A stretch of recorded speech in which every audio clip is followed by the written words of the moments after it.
is that regardless, if you're Chinese, if you're straight, if you're gay, if you're Muslim, if you're whatever, doesn't matter what your parents were, doesn't matter what your family history was, doesn't matter your ethnicity, religion, none of this matters. We are all Americans, regardless of what your situation is.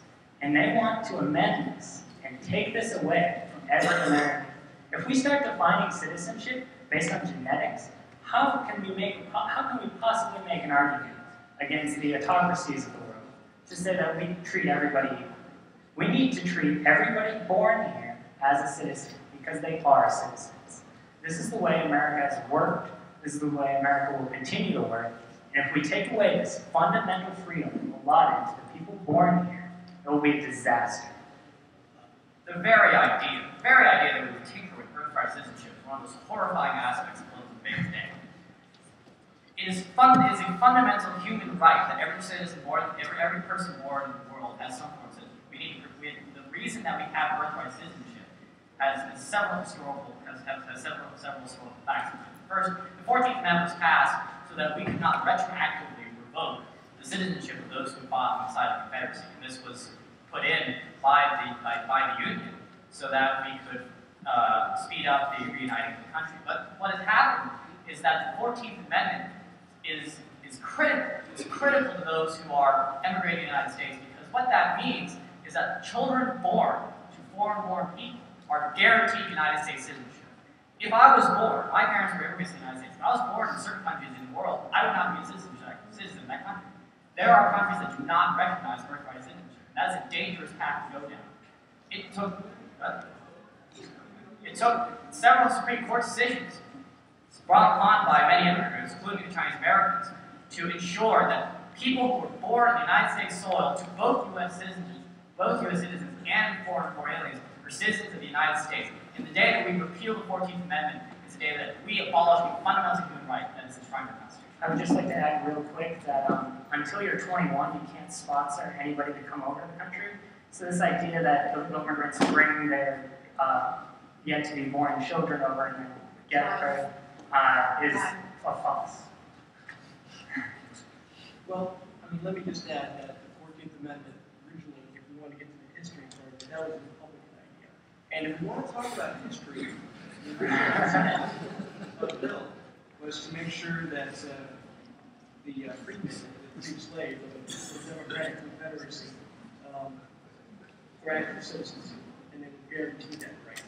Now, retroactively and going forward, yes, it has some legality to citizenship here in the country, but we should also be able to say that we grant rights to everybody. Now, what needs to happen is we need to make sure that it's streamlined, make sure that people get to the back of the line when they come here illegally, because yes, they came here illegally, but that does not necessarily negate the opportunity to have educational opportunities, the opportunities to work and have a prosperous career. I mean, I'm Irish Italian, so originally my name would be Matilde, and Chelsea, I don't know if you want to touch on that. My father actually immigrated here from Athens, Greece. And I have to agree with you. I do think it's a beautiful thing. America offers this great gift. And however, there are implications that do go along with this. And I can see the fear that would accompany this amendment. However, I would have to agree with you on this point. It needs to be streamlined to the point where we're not just giving a pass to everybody.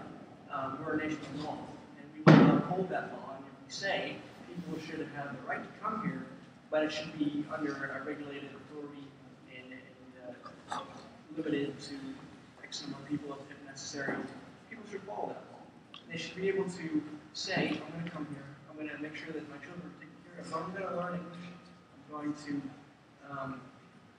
get a job here and make sure they work out and everything else. Don't get me wrong, I'm not for just saying, oh, English should be the only language, because it's not necessary. But we should be able to have sustained careers and sustained opportunity for all people of the world.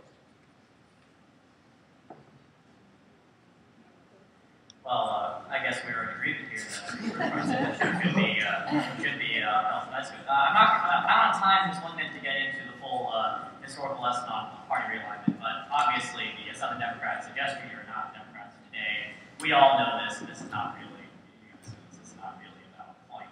But I would like to point out that under the Obama administration, we've actually stepped up enforcement of our immigration laws. So even though we are hoping to reform our immigration system such that we have a more streamlined process of working, Republicans stalled at every step of the way. Republicans are going, and Republicans are not going to help us in this regard. I would like to point out that under the Obama administration, we actually deported more legal immigrants than the Bush administration did. So we are stepping up enforcement. We are hoping to start working on an immigration reform that will allow people to come into this country, use efficiently. Because there's a 7-year backlog on sponsorship visas. If I came in from another country, I got my citizenship. It would take up to 7 years to get my brother over here in whatever own country to come over here. We got to eliminate this backlog. We got to increase money. We got to increase our number of sources. For the first time in my lifetime, the number of illegal immigrants has actually decreased. This is not under the Obama administration, due to the Obama administration's enforcement policies. This didn't happen under Bush, this didn't happen under G.W. Bush, and this didn't happen under Obama, except for amnesty.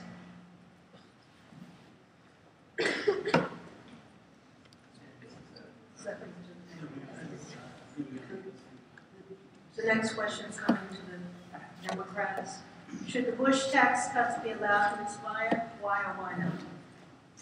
I would argue that the Bush tax cuts, at least on the most wealthy individuals, were a complete waste. 1 out of every $8 of the Bush tax cuts went to the top 0.1% of the American public. The top 0.1%. This did not benefit the average person. Wages stagnated. As I said before, the wage for the average person fell $3,500. There was almost $3 trillion less income for the average worker overall due to this. And I would like to point out that the marginal tax rate for the top bracket today is much lower than it was in the 1950s. The 1950s, the top marginal tax rate was up to 90%. For every $9 that somebody that millionaire was making above the line the top bracket was making, 9 was going up the same. Right now, they're paying only 33%. So historically, the tax rates for the top 1% of Americans are very low. The second point is that part of the stimulus package was that Obama passed tax cuts to 95% of working Americans, cutting middle-class taxes. Republicans have, in Congress, installed the middle-class tax cut, which would benefit people like me, people like most of the people here. Now, I'm not going to try to figure out who among you is top 1%, but statistically speaking, about 99% of you are going to benefit from the tax cut the Democrats would propose. For the rest of you, 1%, good for you. So actually 97% of Americans paid less in taxes under Obama than at any point in the last 20 years. This was a move that was opposed by the Republican Party, proposed by the Republicans in Congress. They voted against with nearly in a unanimous fashion. The Obama and the Democrats in Congress have cut taxes for small business 11 times in the 2 years they've been in office. Again, opposed by the Republican Party. No measure to cut taxes for the general public has been supported by the Republican Party unless it includes tax cuts for their real base, the top 1%. So, in conclusion, it just seems that the only tax cuts that the Republican Party of today is hell-bent on preserving as the Bush tax cuts are they repealed the estate tax, which was established to prevent the concentration of wealth within an upper-class regime of families, the capital gains tax, and the tax for the very top 1% of Americans, despite the fact that over the last 10 years, over the last 15 years, us average schmucks, once we graduate, we get jobs, we're going to be paid the same amount of wages that we were getting about 15 years ago, despite the fact that productivity has gone up. The rich are getting richer, and the rest of us are left behind. And keeping the Bush tax cuts would keep this legacy going. Time.